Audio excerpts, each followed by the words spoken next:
Today I'll be demonstrating how to use Ontro's oral arguments tool.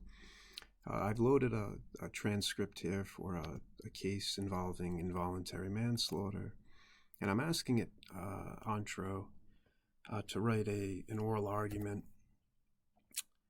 showing the lack of intent to harm the victim. So Ontro's going through, it's about 60 pages of information that I had uploaded in terms of background information for this case, and is writing that oral argument based on that information.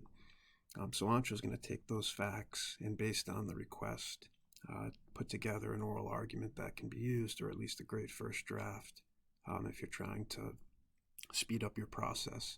If you're interested in trying the oral argument tool, or Ontra's got about a dozen other tools as well, feel free to sign up for the beta.